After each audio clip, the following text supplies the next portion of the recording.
안녕하십니까. 자, 2020년 제3회로 시행했던 품질경영 산업기사 기출문제풀이 시작하도록 하겠습니다. 자, 이번 시간에는 지난 시간에 1과목, 2과목, 3과목까지 진행을 했고요. 자, 4과목 마지막 과목이죠. 4과목 품질경영에 대해서 이제 한번 같이 풀어보도록 하죠. 자, 61번 문제. 산업표준화법에 따른 산업표준화의 대상이 아닌 것 그랬죠. 자, 산업표준화의 대상이 아닌 거 보면 광공업의 종류나 형상이나 치수 당연히 대상이 돼야죠.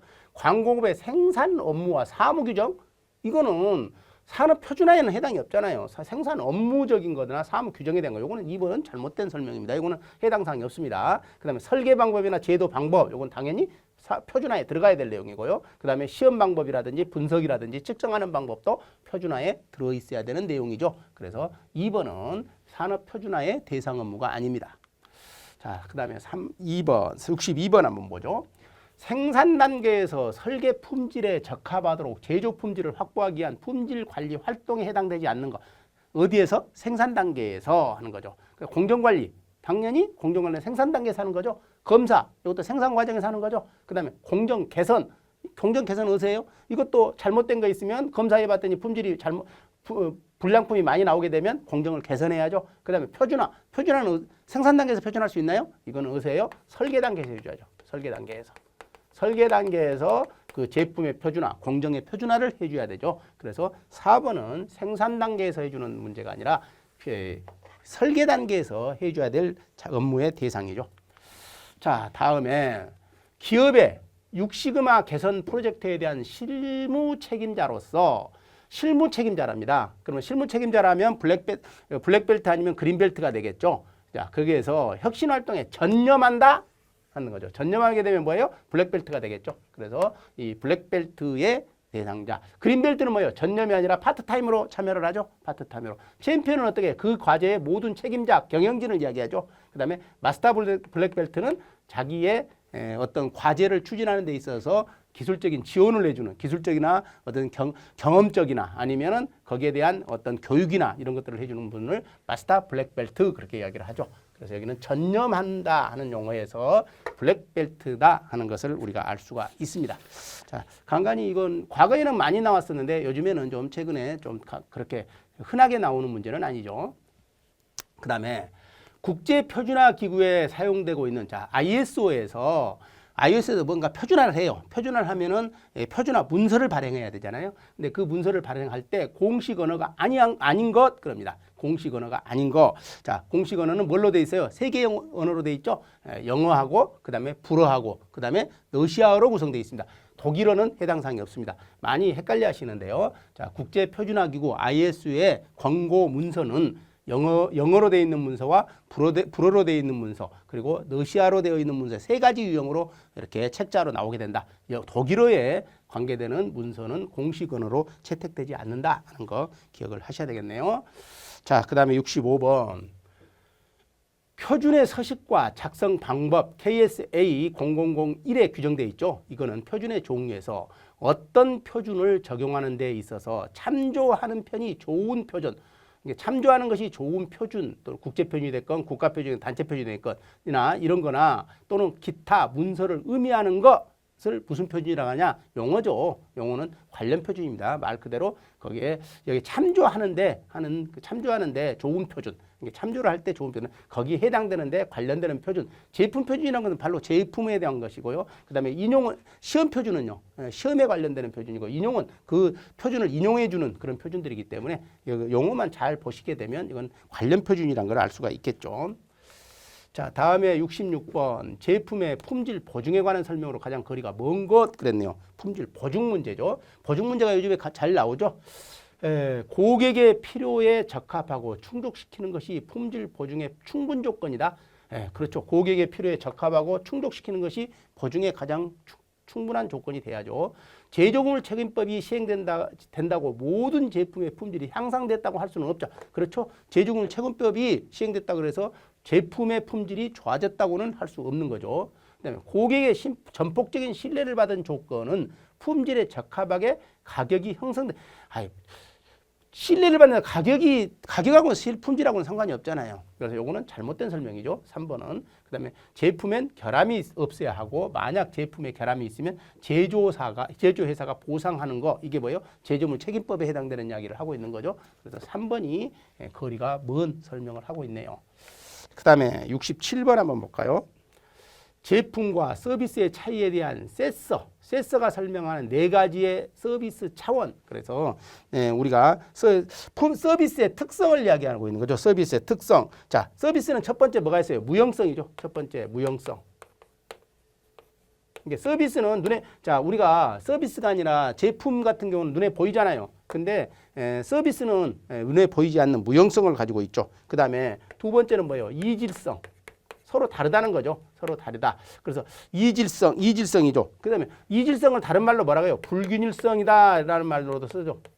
불균일성. 그래서 요 불균일성을 이야기를 하죠. 그 다음에 세 번째는 뭐가 있어요? 세 번째는 우리가 서비스는 어느 제때 사용하지 않으면 그대로 남아있어요. 그게 아니라 소멸하죠. 그래서 소멸성. 서비스는 소멸성이라는 특징을 갖는다 하는 거고요. 그 다음에 네 번째 서비스가 가지고 있는 것은 서비스는 동시성이라는 특징을 가지고 있죠. 동시성 또는 비분리성이죠. 분리해낼 수가 없죠. 그래서 분리성. 자, 그러면 형상성이라는 말은 소멸성, 불균형성, 동시성 비슷한데 형상성, 형상을 갖고 있는 게 아니라 무형성이라는 특징을 갖고 있다는 거죠. 그러니까 형상을 갖고 있는 것은 제품 같은 건 형상을 갖고 있죠. 그렇지만 우리 서비스는 무형성이라는 특징을 가지고 있다는 거 같이 네 가지의 차원에서 세스가 주장하고 있는 세스의 서비스 차원 네 가지의 차원에 대한 설명을 세스라는 사람에 의해서 주장했던 내용입니다.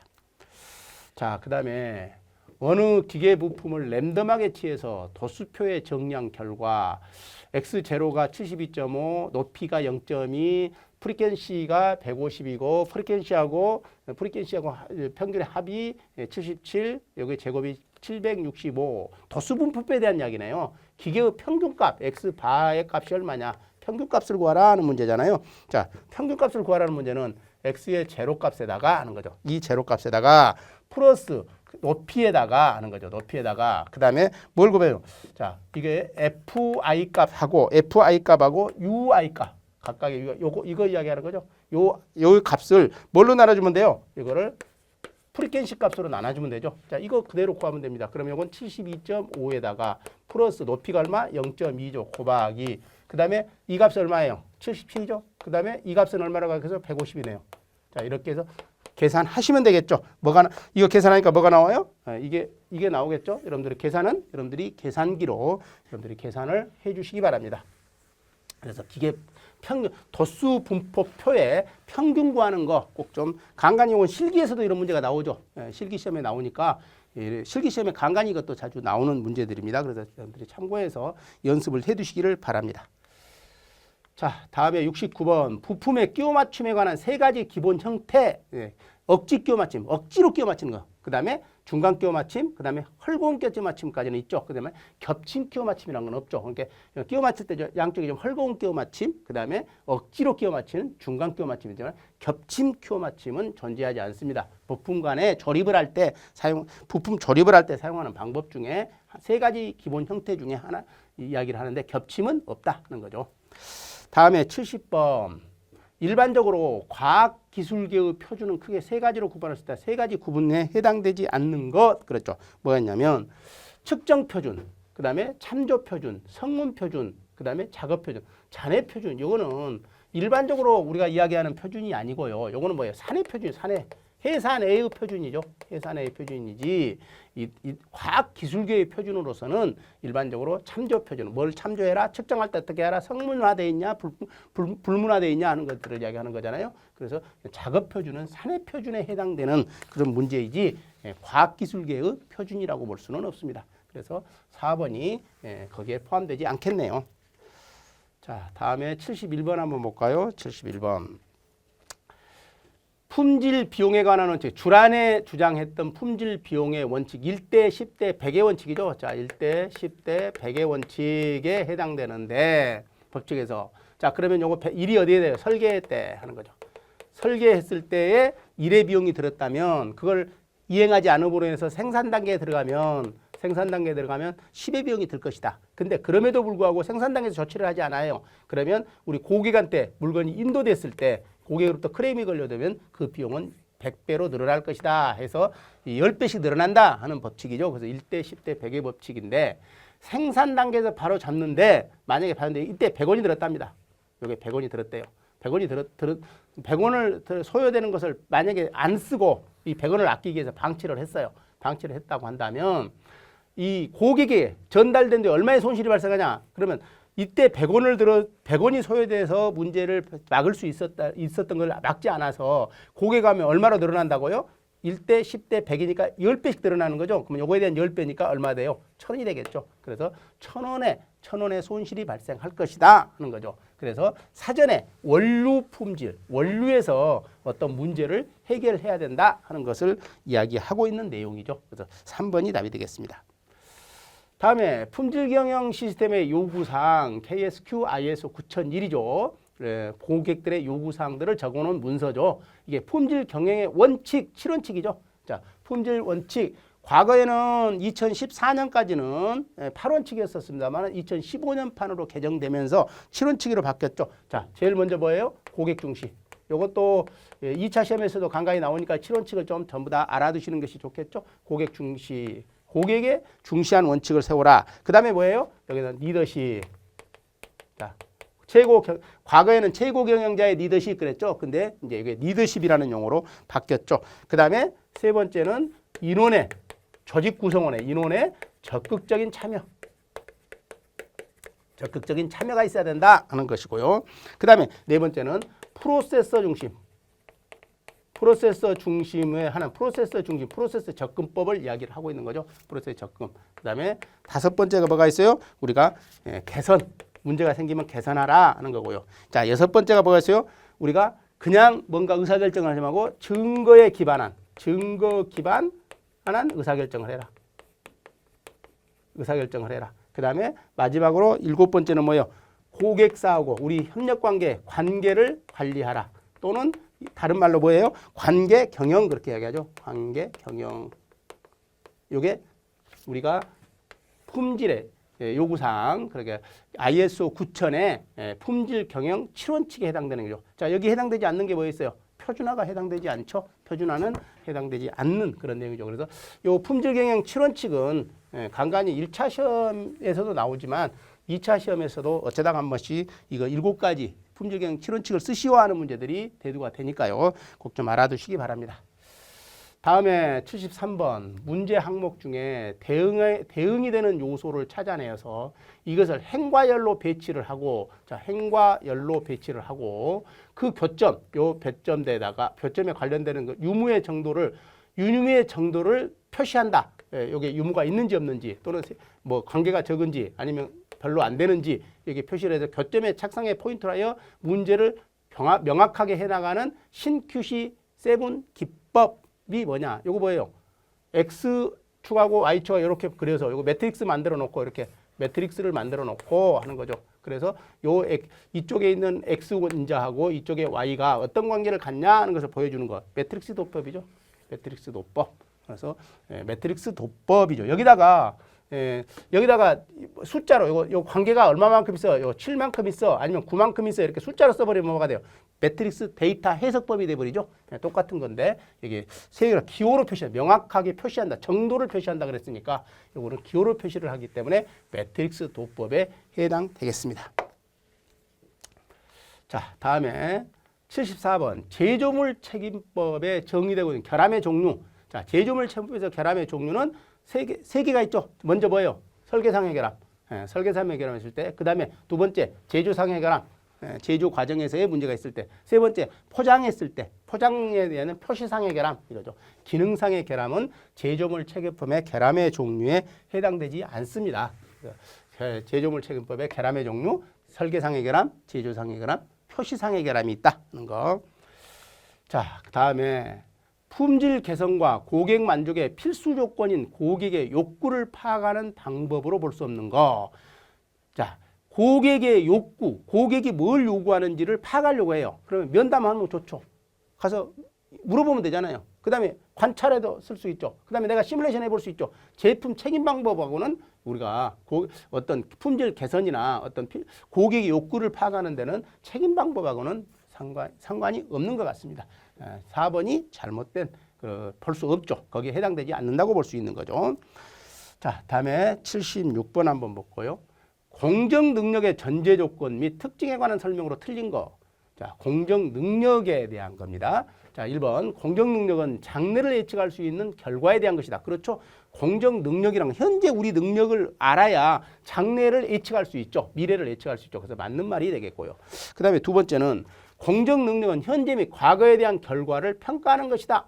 자, 현재 및 공정 능력이라는 것은 공정 능력은 현재 및 과거에 대한 결과를 평가하기도 하지만 뭐예요? 미래를 예측할 수도 있는 거잖아요. 그래서 이거는 뭐 정확한다고 조금 약간 다른 이야기가 되겠죠. 그다음에 공정 능력은 특정 조건 하에서의 도달 가능한 한계 상태를 표시하는 정보여야 된다. 네, 맞는 말이 되겠고요. 그다음에 공정 능력의 척도는 공정 능력의 개념과 결부시켜서 결정하게 되며 척도는 반드시 고정된 것이 아니다. 그렇죠? 그래서 2번이 조금 약간 그래도 좀 미래까지 예측할 수 있다. 앞에서 1번의 미래를 예측할 수 있는 결과에 대한 것이다. 이렇게 이야기를 했는데 여기는 현재나 과거만 한 것이다. 이렇게 했기 때문에 2번이 잘못된 설명을 하고 있는 거죠.